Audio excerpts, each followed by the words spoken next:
ওষুধ টেন খাইও বুঝছো নি বেদনা আরাম হয়ে যাব আরাম পাইবে মোটামুটি এক সপ্তাহ পরে আর এক কাম করিও 5 কিলোমিটার বা 4 কিলোমিটার ডেইলি আটিও আরাম হয়ে যাব আর আমার নাম্বার আছে ওখানো আমারে কল করে জানাইও যদি কোনো অসুবিধা হয়।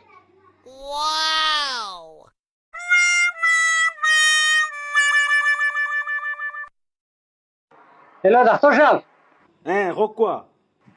কই আর আপনি যে কইসলে বলে ডেইলি 4-5 কিলোমিটার করে আটিটা, আমি আরো কিন্তু বেশ করেও আটিছি আর এটা কইসলে শরীর ভালো হইবার লাগি কি হইবার লাগি। এখন আমি আটিতে আটিতে কোন জায়গা তাইছি, এখন আমি এটাও কইতে পারি না এই জায়গা গান কোন জায়গা। আরে 6-7 কিলোমিটার হোক আর 4-5 কিলোমিটার হোক আটিছুন আটি আপনি আবার বাড়িতেও আইতে না নিবা। না না বাড়ি তার ঘুরিয়ে আইতাম কি কইলে আমি 6-7 কিলোমিটার করে আটিটা। কয়দিন থেকে আটরায় মানে লাগাতার? ও মোটামুটি 8 দিন হয়ে গেছে আজ, ও 8 দিন থেকে আটতে আটতে আমি উদার বন্ধ না আইছি দেখি।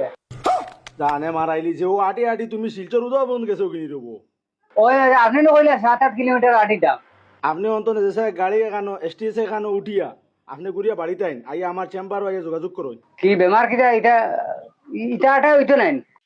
না না তুমি বাড়ি যাও আগে আমার লগে দেখা করো আইয়া।